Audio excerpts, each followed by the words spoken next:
We got Kendrick. We got Chiney. We got Windy, fresh off his birthday and back to work to talk about Cooper Flagg and Kon Knueppel. Look at this, 49 points, most by a teenager in NBA history.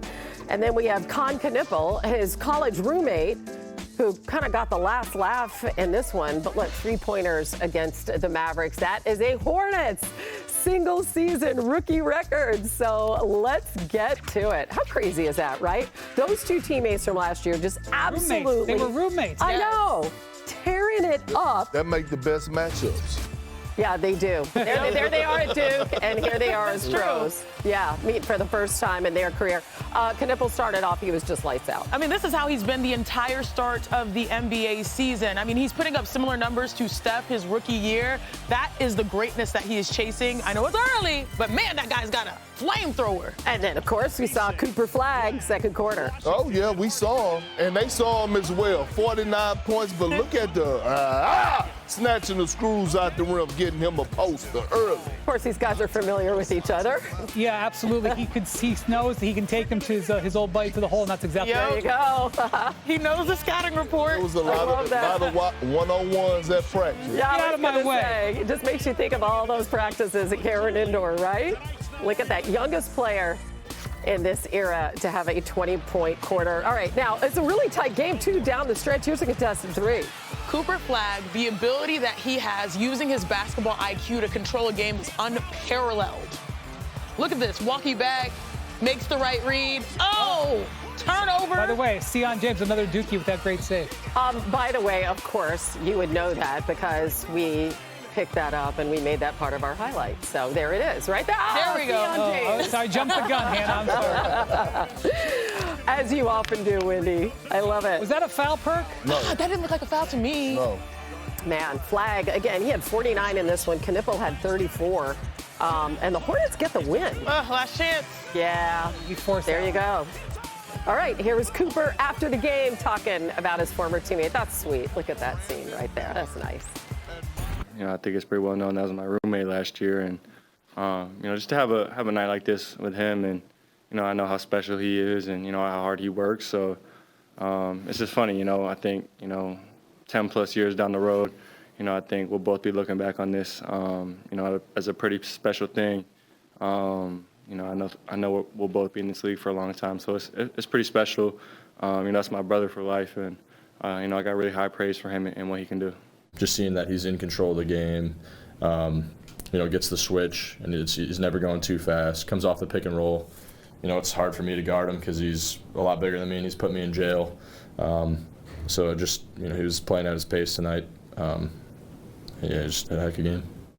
This absolutely lived up to the billing, did not disappoint. All right, y'all, take it away. Show us what you saw last night. It's time to go shot for shot, big bro, little sis. Of course, because I'm a way better shooter than Kendrick Perkins, I'm going to take Kon Knueppel. I know y'all know capture the flag. What about Knueppel for triple? You know what I'm saying? You know what I'm saying? Oh, that's good. Are you so mad? Look at his face. Can we go to his face really quick? This is his face because I told him I'm a better shooter. These are facts, okay? Facts only. Let's start with Kon Knueppel. He's averaging 18 points per game. And it's wild because he does things very Steph Curry-esque. He moves without the basketball to get his shot. This right here will lead into a flare screen, which I love. There's the flare, and then this is how he gets his open look. There are people in question. The help defense is not up, knocks it down, making so many threes to start the year, almost 8 attempts a game. Now, we saw the flare screen. Now let's talk about the pin down. Here's a pin down action, a great screen right here at the top of the key. All he has to do is put his hands to look at the rim and then follow through. Here's a graphic that I want to show you guys. Clearly, he's a long-range specialist. 161 three-pointers this season. Third most right now in the NBA, only trailing who? Steph Curry and Donovan Mitchell. Shout out to Knueppel. Well, you may be the better shooter, but damn it, I'm the better finisher. And that's what we saw last night out of Cooper Flagg. Second 40-plus point game this season for the youngster. And you could tell that the game is slowing down for him. They run a little rub screen to get him the ball. Look, quick go. Catch and go, quick to the rim, snatching the screws of poster. He is in the pick and roll right here. He waits for it to clear out. Daniel Gafford rolls. They come with another screen, gets the switch to Lil Hezzy, coming down the lane, finishing with the left. And that's when he finished with his 49 points, two of his 49 points. dual threat finisher. This is the graphic right here. This is what he's doing in great fashion. Wait, hold That's me. on. He came for me. I'm going to use some time with our researcher, J-Jo, to figure out where we are in field goal percentage. Yeah, I really want to know. Oh, Wendy, that was a blue devil matchup. What'd you think? Look, this is probably the best teenager we've seen in the league since LeBron. Because if you look at Luka and you look at Victor Wembanyama, who both came in and had awesome years as rookies, they couldn't play at both ends like this. Luka could not be the defensive force that Cooper is, and you didn't see, him be able to lead an offense like Victor couldn't lead the offense like this. This guy at both ends is incredible. And Kon Knueppel, you mentioned Chiney about one of the best shooting rookies we've ever seen.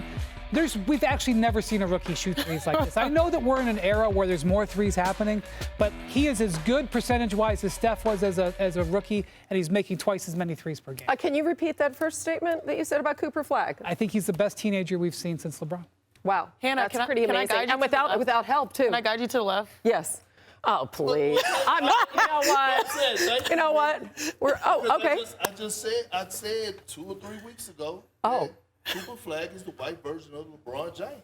When you talk about what he's able to do at all 3 levels scoring, getting it done all across the board, versatile defensively, 6'8", being able to handle the ball, I mean, Yeah, it's all about, your statements a couple weeks ago and making sure that everyone knows when you're right. When we stamp it, it's time for me to put feet on first. I know. You have to put some respect on the Pistons' name now. Say hello to the bad boys. Detroit basketball! Bad boys! Oh, man, how fun is that, right? Isaiah, Chuck Daly, Spider, the whole gang. Pistons lead the Eastern Conference. Cade Cunningham, first-time All-Star this season, 25 points, nearly 10 dimes a night for Detroit. A good chunk of those assists have gone to Jalen Duren, 22-year-old big man, hoping to make his first All-Star game this season, averaging a career-high 17 points on 63% shooting from the floor. He ain't missing, Hannah. No kidding. I got that perk. Pistons head to the Bay tonight, taking on Steph and the Warriors. Curry leading the league in three-pointers again. Are you kidding me? He's done that 11 for the last 13 seasons. Those three-pointers, are we looking at that perhaps as a deciding factor in this matchup? The Warriors lead the league in threes per game. Pistons have a very stingy defense, allowing the 7th fewest threes per night. All of which brings us to senior writer Anthony Slater. Now, so with the trade deadline only 6 days away, what's the latest on Golden State's pursuit of Giannis Antetokounmpo? Yeah, it's interesting. Warriors GM Mike Dunleavy's actually in New Zealand. Was at a game yesterday between 2 potential lottery picks down there in Auckland, which would tell you while he is making a ton of calls, and he is probably he's the driver of this pursuit. He's also making alternative plans. Right? They may use this 2026 draft pick, and he needs to try to find players, to potentially use that on. As far as on the ground, Jimmy Butler in San Francisco last night has 2 events. He's on crutches going into these events. He's getting ready for ACL surgery. Jonathan Kuminga is trying to rehab a minor bone bruise. He's kind of been looking forward to this trade deadline for various reasons for a while. And then Steph Curry and Draymond Green, talking to them, they're focused on trying to win. They got to beat the Pistons tonight. They're trying to climb in the standings. So while they will be involved somewhat in these later stages of these conversations, they got to focus. Yeah, listen, the Pistons just got rocked last night coming off a terrible loss. What's the plan for the Warriors tonight, slowing down that dynamic Detroit duo we just talked about? Yeah, I'd point to 2 of the Warriors' summer additions as quietly important, especially in this post-Jimmy Butler rotation, where DeAnthony Melton is really rising. He's on a minimum. They got him this summer. He rehabbed his own ACL injury. He'll probably guard Cade Cunningham a decent amount. He's become one of their better point of attack guys. And then Al Horford finally is being placed as their starting center. They've upped his minute limit to about 24. They're planning him next to Draymond Green. Steve Kerr says he's sticking with that. And they need to be a really good defensive team. I think they're going to be limited without Jimmy Butler offensively. It's going to be a lot of Steph, and then they just need to stop Cade and Jalen Duren by having Al Horford and Draymond Green really using their brains on the backside of the defense. Slater, thanks. We appreciate you. We know we'll be talking to you very soon. All right, yeah, talking about some on-the-floor stuff with Golden State. That's something new, given all the news there. But the Pistons, are they kind of gotten exposed on this road trip a little bit, right? Like a close game against Denver. They lose by 18 to the Suns. What do they need to do? Well, I mean, I believe they're going to bounce back. When you think of the Pistons, the first word come to mind is physicality. Mm-hmm. Right? I don't like the Pistons that walk into the game and be retaliators. I like the Pistons that walk into the game and be instigators. That's who the hell they are. They one of the most, if not the most physical team in the game. Stick to your bread and butter. Get to that two-man game between Cade and Duren. And Beef Stew and Duren, y'all do what y'all do down low, and that's beat people up.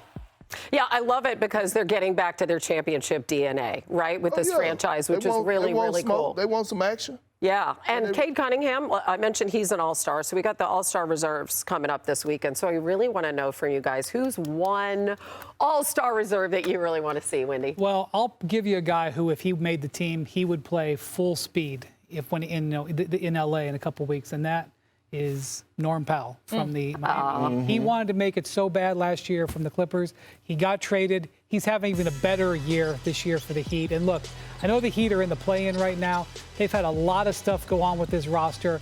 Norm has been a vital piece going forward. And look, I know he's not going to be on the first or second line, but he has had a remarkable career. And if nothing else, he has proven to have an all-star mindset, and I think he should be rewarded. How about a guy that's a champion that is probably the most shocking to not have been named an all-star previously, 9 seasons in? Jamal Murray. Yeah, how has he never made it? I don't get it. Well, because start of season, sometimes he deals with injuries. I know. He misses a couple games. It's really how you start the season that gets you all-star, not necessarily how you finish. Because he's known for finishing postseason playoff games, but I'm just glad that this is a career year for him, 26 points per game. Without Nikola, he's done a sensational job of keeping this team competitive. Congrats, Jamal. Long overdue. Better late than never. Yeah, no kidding. Mine, I'm going with Mr. Jack of all trades, Jalen Johnson. Jalen Johnson, who has been playing at an all-NBA level, some could say MVP level down there for the Hawks. 22 points, over 10 rebounds, almost 8 assists, and he's doing it on 50% from the field, 35% from the three. You know why it was kind of easy for them to get Trae Young? Because of what he's done and what he's brought to the table. When he came into the league, I thought he was just an athlete. No, this man is a complete all-around basketball player. Yeah, didn't play for the Hawks last night, unfortunately, because of calf tightness, and they lost to the Rockets. So he's important. You see what I'm saying? There you go. I'm just here to amplify everything that you say.